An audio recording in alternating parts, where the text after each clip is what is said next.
The power of scientific ideas, analysis of data, breakthroughs, understanding nature and the study of human needs. Here, the ideas of the East are supported by Western technology. Here, collaboration between the greatest minds creates new solutions.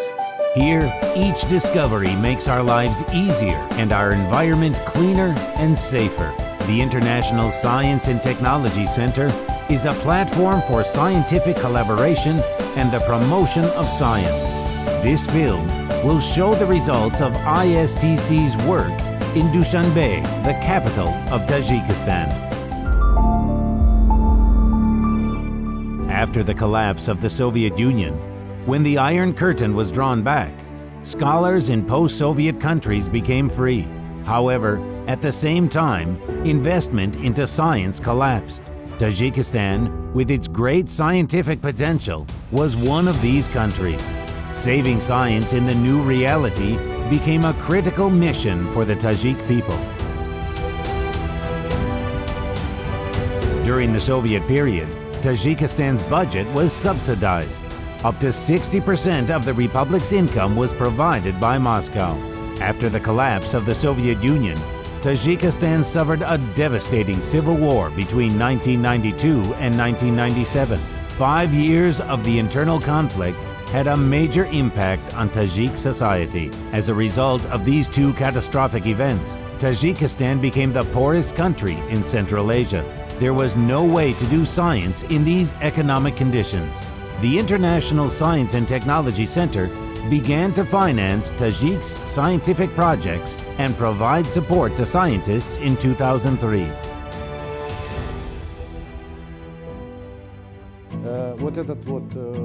The development of science is recognized as a national priority in Tajikistan. However, like most post-Soviet countries, we were going through hard times, and any financial help was critical for us. The first project funded by ISTC was about radiation contamination of transborder rivers in Central Asia. This topic is still a question of vital importance for Tajikistan, as water is the main resource here. We highly appreciate the project selection by ISTC and the funds which grow each year. With the Soviet Union's collapse, funding from Moscow was discontinued, as were collaborations with other scientific institutes around the former Soviet Union. Most scientists and trained personnel left Tajikistan for Russia and other republics, leaving both a funding and an expertise shortage. The ISTC has since funded many projects and institutes in Tajikistan to keep scientists well employed and to improve scientific achievements. Currently, more than 2,000 employees are working in the Academy of Sciences, including 35 full members and 43 corresponding members, 190 doctors, and 360 candidates, with 18 foreign members.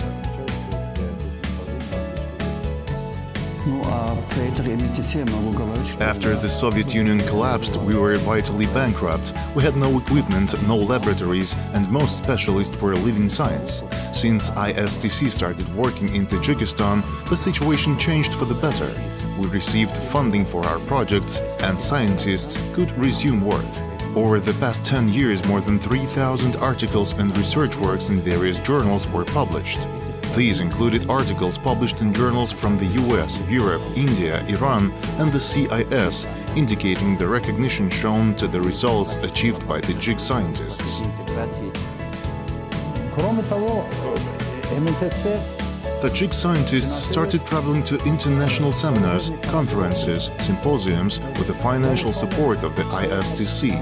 More than 300 Tajik scientists and specialists were sent abroad for this purpose, for which over $600,000 were allocated, including more than $400,000 allocated specifically for foreign trips by scientists and specialists from the Republic of Tajikistan. Even before the fall of the Soviet Union, Tajikistan was losing its most qualified scientists. But when the Iron Curtain collapsed, the leak turned into a flood. Now the country that prided itself on scientific prowess is facing another wave of emigration, one that some warn might be a death blow to the scientific research and education in Tajikistan. Regardless, Tajik graduate students weren't keen on science. There was no room for growth and no financial incentives. The ISTC hasn't managed to reverse this trend entirely, but has had a positive impact. More and more young people are getting involved in scientific projects. Usually, they start by doing an academic degree and then decide to work full-time in scientific organizations. Science in Tajikistan sank into oblivion for a while. Lack of funding and the lowest average wages among all sectors led to a brain drain. There was no money to even cover the basic research needs. Scientists had to use individual survival strategies, while institutes had to look for additional opportunities to cover their budget deficits. Most young working people who had the opportunity to work abroad left Tajikistan. Despite the serious problems encountered in Tajikistan, the efforts of governments and international organizations such as ISTS managed to keep preserve a large portion of scientific potential, and the Academy of Sciences remains a priceless asset in Tajikistan. Tajik science, which survived with great losses following the collapse of the Soviet Union, the period of civil war and systematic underfunding, is slowly being revived. Nowadays, Tajik scientists, young and experienced, have the opportunity to travel, publish their papers, carry out experiments in fully equipped laboratories, and work in collaboration with scientists from around the world. These opportunities engage young people to work in institutes and keep Tajik science alive. Science must be made more competitive. It should reward young scientists who have international expertise and enable them to lead research teams. It should encourage flexibility in employment and contracts for academy researchers, as well as identifying strategies and research areas to optimize scientific development. In Tajikistan, we tend to place more responsibility on young scientists. They are keen to join projects and manage processes and teams. Despite her young age, Surayo Usmanova is already candidate of chemical sciences. She calls science her life mission. Currently, Surayo and her team are investigating the biological activity of carbohydrates individually and in combination with polyphenols. In other words, they try to develop methods for the extraction of biological active compounds from fruit pomace, such as apricot, apple, and peach, grapes, cake, sugar in desert ephemeroid plants, and its structure-functional relationship. The project is important for the creation of the functional food. Data from numerous epidemiological studies have suggested that fruit and vegetable-enriched diets are associated with reduced risk of many gastrointestinal, coronary heart diseases, and cancer. Much interest has focused on the identification of protective nutrients and phytochemicals in plants. Furthermore, the dried fruits have been used in Tajik herbal medicines for the treatment of chronic heart diseases and hypertension. The pharmacologically active polysaccharides in fruit mainly have the nature of pectic polysaccharides, which are maybe grouped into pectin, pectic polysaccharides.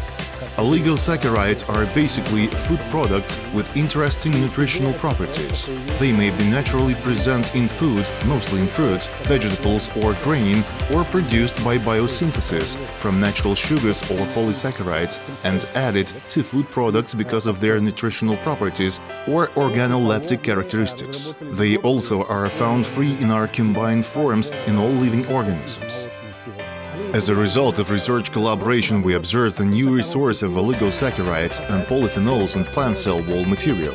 Recent data during pectin extraction research in our laboratory demonstrated a wide variety of sources for oligosaccharides and polyphenols from different fruit pomaces. We applied a new method for pectin extraction in the autoclave to allow a high yield of both pectic polysaccharides and oligosaccharides from fruit waste. Many of the challenges that science faces today, for instance, climate change, food and energy security, and the spread of infectious disease, are global in nature and require a global response.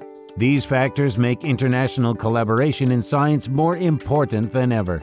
The need to reach across national boundaries places greater demands on scientists. As scientists become more specialized as they proceed through their studies, broadening and collaborative experiences make them better able to think differently and connect the dots to discover new things. Ultimately, it leads to better science. The important aspect of working with ISTC is its regional scope. This enables the implementation of large-scale projects with a relatively high success rate. The budget is relatively big and allows for the purchase of modern equipment and all necessary materials. Moreover, projects require international partnership, creating a collaborative environment between researchers from the CIS and the renowned scientific groups worldwide. Our partners from previous projects became our most valuable collaborators, and we continue this mutually beneficial cooperation even after projects are completed. The agreements between ISTC and government agencies in our country assist with logistics and taxation issues and ensure the access to the most modern experimental tools and supplies. Finally, ISTC dedicates significant efforts to the internalization of the research by providing travel opportunities and organizing conferences and workshops. The Tajik branch office is trying its best to make project implementation smooth. Over 300 Tajik scientists traveled to other countries to attend scientific conferences, symposia, seminars, forums, lectures, and joint research work with scientists from other countries. More than 200 scientists are working together on scientific work with foreign colleagues. ISTC supports wide international links with research centers in countries near and far. One of the biggest global challenge is the development of the renewable energy resources. Collaboration within ISTC stimulates the sharing of scientific knowledge and best practices in energy policy, supports pilot initiatives, and helps with academic assistance when necessary. Tajikistan has great potential for the development of renewable energy resources. Scientists from France, China, and Portugal, and scientific organizations such as NASA have become collaborators in such projects. Tajikistan's estimated solar potential is about 25 billion kilowatts-hour per year. There are about 2,100 to 3,000 hours of solar energy per year. However, this potential has not yet been exploited. Tajikistan also has good conditions for generation of wind and large geothermal water reserves. To study and find the best way to develop renewable energy resources, we established an integrated power plant in Romet Korch Center. It's a demonstration and educational center with solar batteries and wind power generators installed. It also has a weather station to forecast weather and the generation of power for several months ahead. We have reached an agreement with our Chinese partners, and we are currently working in this area with our European colleagues. Our center is the participant of the International Cooperation Network for Central Asian Countries Consortium, which is the project of the European Union for cooperation with Central Asia's nations. Our European colleagues have good experience in using various sources of renewable energy. Many developments have found practical application in key sectors of the economy. In recent years, scientific institutions of the Academy of Sciences have received more than 200 patents for inventions in the Republic of Tajikistan. However, very few Tajik investors show interest in these scientific results. After the end of the Soviet Union, electricity subsidies were terminated, and the following energy demand gap was predominantly filled by local biomass resources, such as coal and wood, resulting in increased deforestation and pollution. In certain areas, the average electricity available amounts to less than 4 hours a day during winter. Therefore, using hydropower will help solve this local problem and also has great commercial potential. Tajikistan has enormous hydropower potential as it possesses 4% of the world's hydropower resources and 53% of Central Asia's resources. These resources are yet to be sufficiently developed. About 94% of electric generating capacity is hydroelectric, but only an estimated 5% of its potential is in use. The country faces an energy deficit, resulting in regular blackouts from October to April.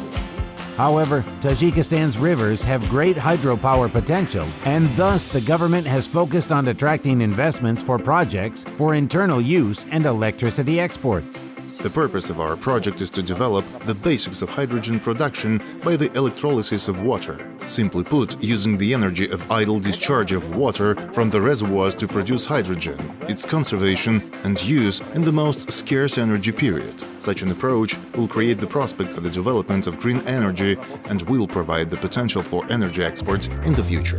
ISTC has become part of life for Tajik scientists. Every day they come to work and try to find new solutions, new ways of thinking to move science forward at least one small step. It is how it should be and how it is.